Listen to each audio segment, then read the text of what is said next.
Picture ba? Ayan o, sige sir, saan ka? Ayan o,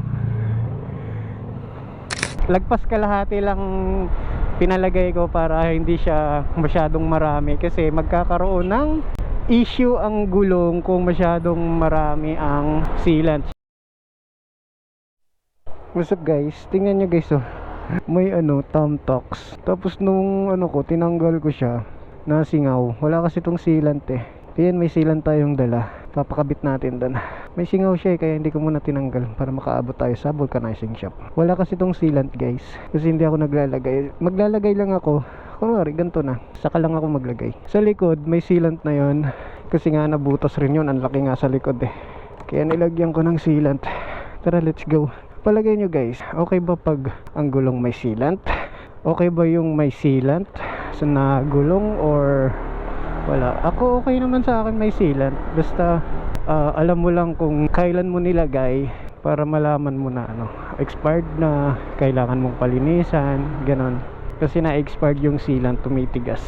Kubi naman yung sealant natin, so magandang klase naman rin. Hindi ko papaubos, mga lagpas kalahati lang. Let's go, punta muna tayo sa vulcanizing shop.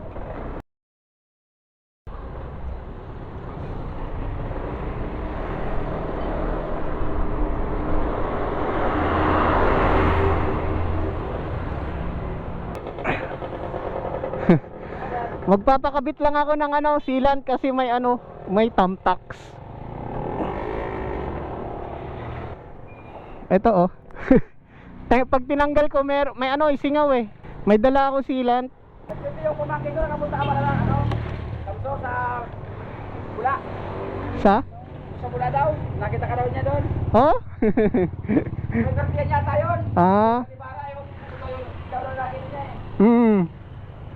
Sa Isidro? Oo. Punta ka doon? Elmer? Ay, makalibara. Kasi kayo nag-excellent sa akin dito. Baka nanonood.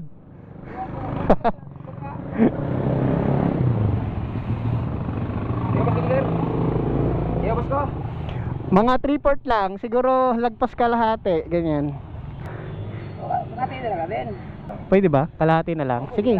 Wala eh, pag hinugot ko, sumisingaw eh. Wala kasi siguro siyan to. Wala, hindi natin nalagyan. Sa likod meron eh. Picture ba? Ayan o, sige sir, saan ka? Ayan o. Ayun. Thank you sir, thank you. Sir, thank you. Yun. Nalagyan na, bilis lang. Tinanggal yung hangin, nilagay lang yung sealant, tapos nilagyan ng hangin ulit. Din pinalitan ni sir ng yung pito. Yung pito yung tinatanggal sa pito, yung gitna kasi corroded na or may corrosion na. So pinalitan niya. 20 pesos lang ang bayad guys. Diba? O, solid na. Wala nang nakasealant niya. Yun, lagpas kalahati lang pinalagay ko para hindi siya masyadong marami, kasi magkakaroon ng issue ang gulong kung masyadong marami ang sealant. Siyempre 1 liter nilagay mo dun, siyempre yung ikot niyan magkakaroon ng unbalance. So meron namang mga ml kung gaano kalaki yung gulong mo, ganun lang karami. Pang 1 litro yata o 800 ml para sa sasakyan, mga ganun. 50 pesos na binayad ko doon kasi napakasulit naman ang serbisyo. Para meron siyang pang merienda. Napakabilis lang gumawa. Wala pong 5 minutes. Galing. Shoutout kay Sir Hermie. Thank you. Doon ako nagpapalit ng gulong dati, yung nagmindanao ako. Nagpapalit ako ng gulong harap likod. Kaso yung nabili nating gulong is hindi siya maganda, kaya pinalit ko yung stock. Dito lang yan, malapit sa amin. Yun, harap likod na ang merong sealant natin guys. Wala na tayong kakaba-kaba.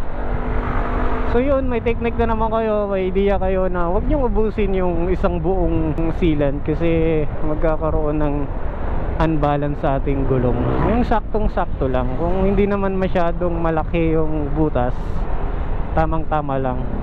hindi naman talaga totally lahat magagamit sa loob ng gulong eh, yung sealant na nilagay mo eh. Konti lang naman talaga yan eh.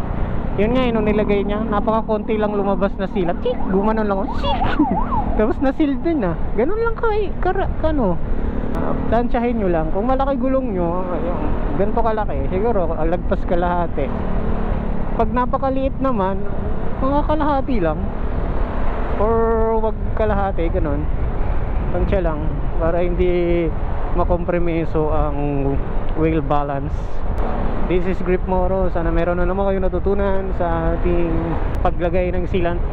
On your grip. Pabush.